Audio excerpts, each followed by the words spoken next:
So yeah, working on gonna do a couple axles. Got a couple in now. This is how the chains are gonna run. That trough. It's not wide enough in there for double rollers.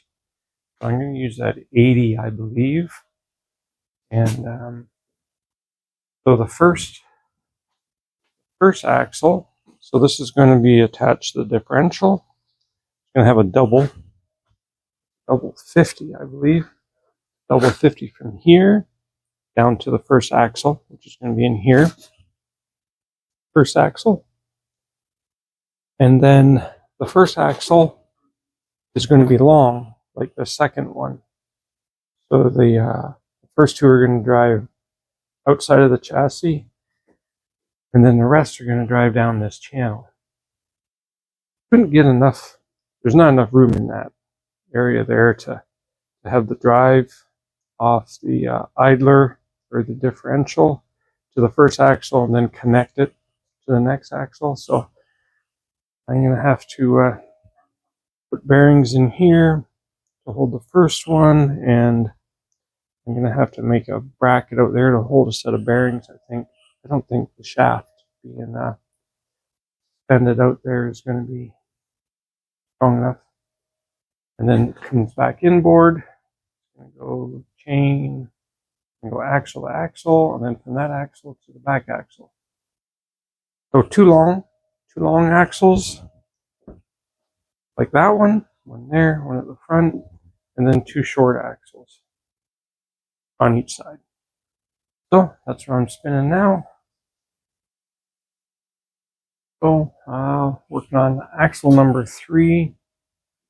There's going to be 4 long axles in the front on each side, and then 2 shorter ones. This is a long one, about 21 inches long, and the rest are only like 17 inches. So I gotta just clean up the hub end, turn the diameter down to 5.5, and then clean the far end up here, machine it down to 1.25 inches for the bearings. This bit in here is going to remain almost 1 5/8 inches, the factory diameter. Great.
So, oh, that's about 1.5 inches now.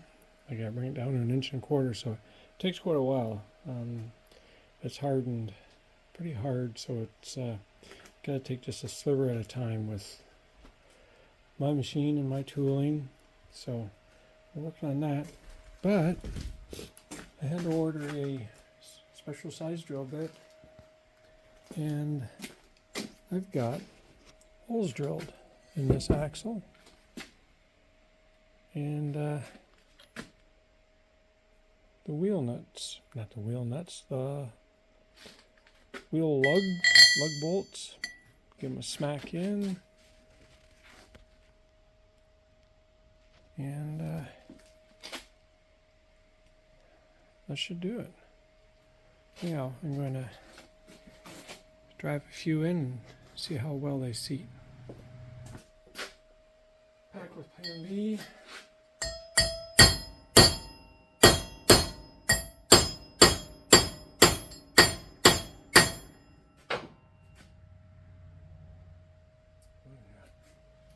Seated up really nice.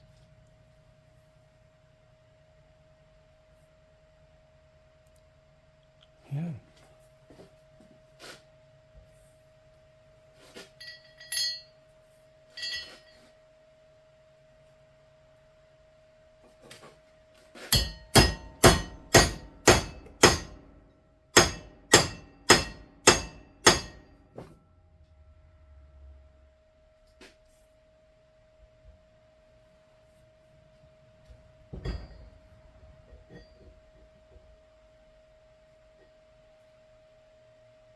Wow.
It's going to be excellent.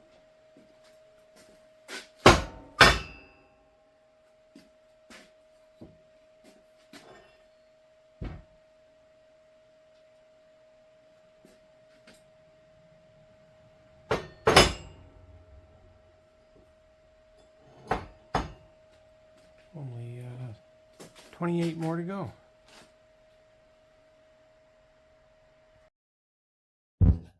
All right, so we're just finishing up a couple finishing passes on this third, fourth axle. And currently at 1.3, so I need 1.25 inches. So I think I can get that in 2 passes, but really been taking this stuff pretty light.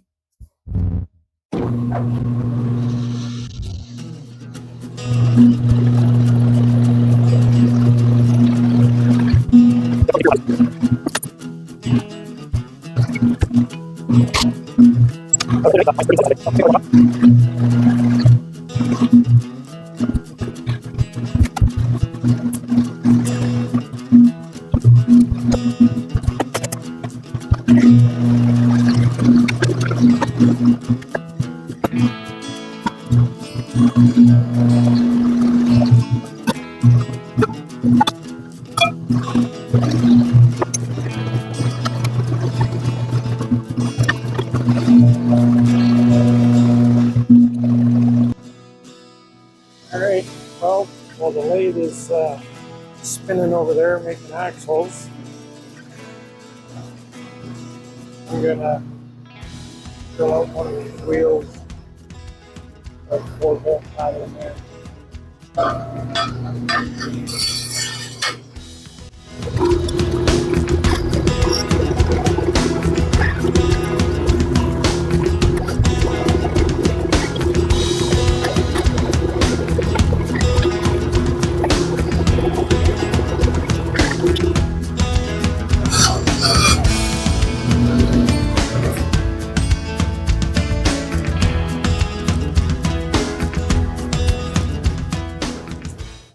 All right, so we got one of these wheels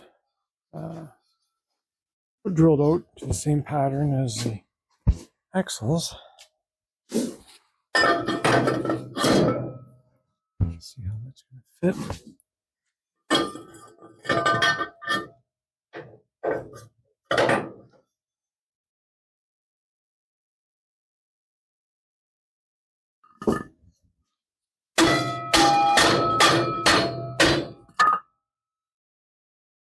Oh yeah,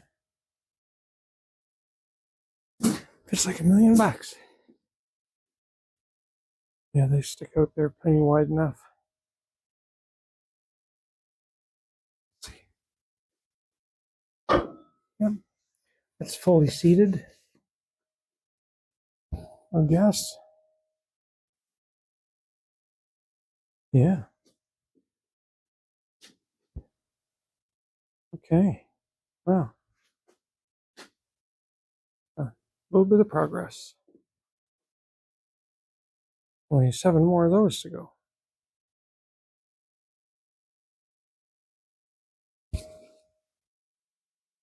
Yeah, all right. Well, trying to get some work done in the Argo, axles and stuff. But, I get sidetracked with other projects. I'm making some shelves for my son. Got them all stained up and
all right, well, took care of a couple of little projects, chores, let's call them. So now we can finish up this axle. So what we need between this face here and shoulder is 6.5 inches. So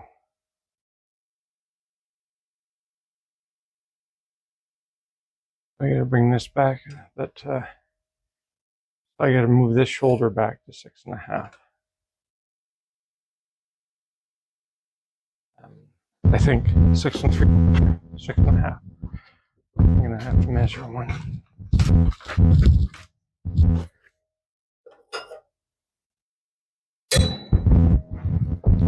It's 6.75. Good thing I checked.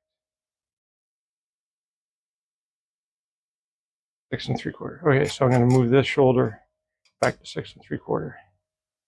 All right.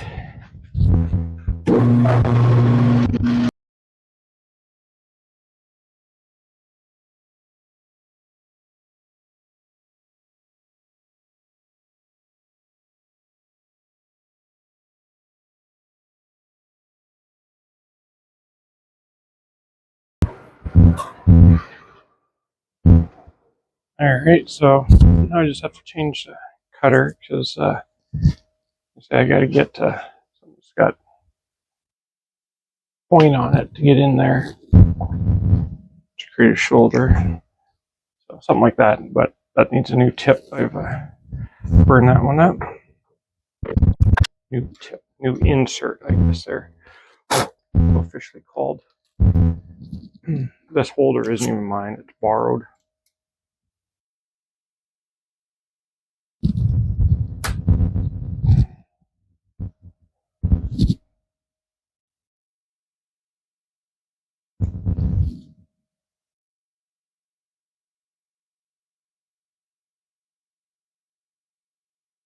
Yeah, so they're pretty bad.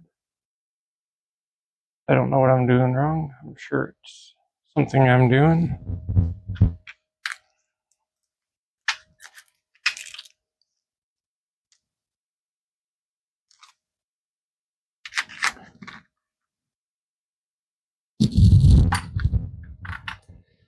But my hand ground cutters that I kind of grind up carbide last longer than these. Like I say, I'm sure it's something I'm doing wrong.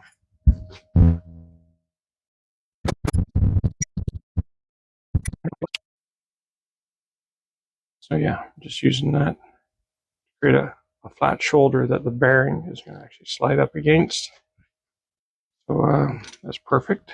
It'll create a flat shoulder.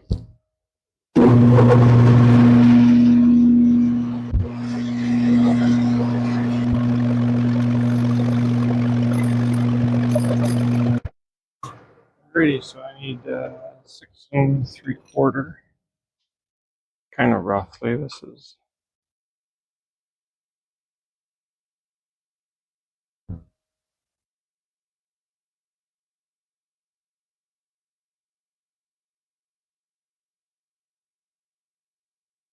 Yeah, if you look at it, just the right angle. It's perfect. So I'm just going to make sure our bearing slides all the way up there.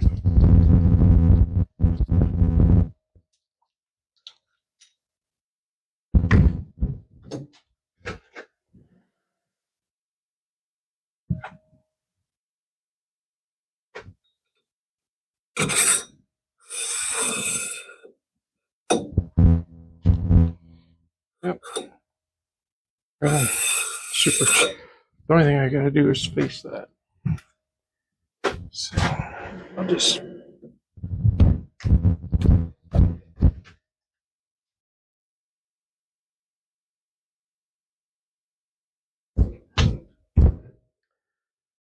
So I'm just going to face that, get in as close as I can to the center, just so it's square, because I think I'm going to have to stack some spacers and thread a hole in the end to pull the axle, to hold it from actually slipping out of the bearings.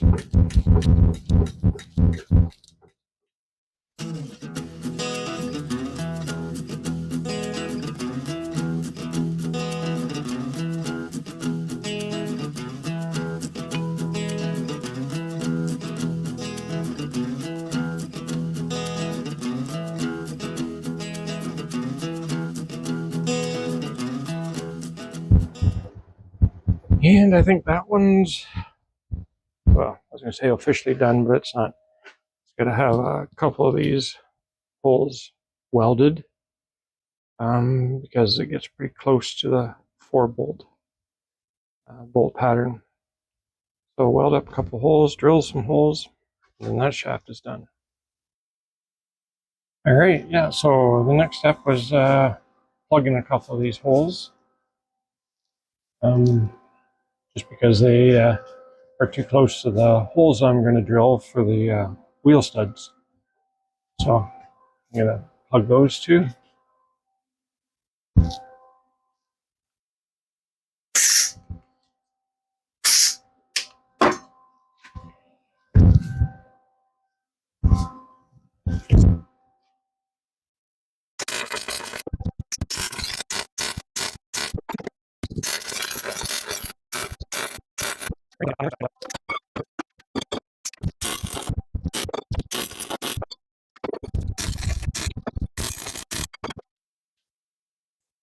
All right, just going to clean that up and start drilling holes.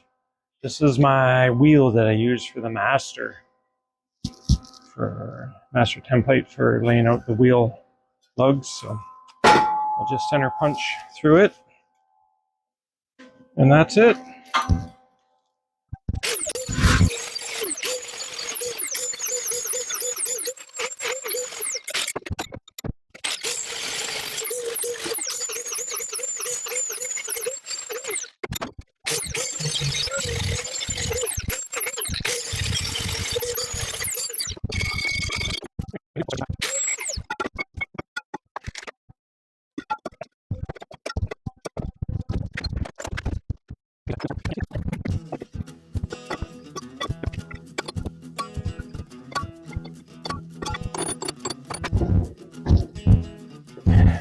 All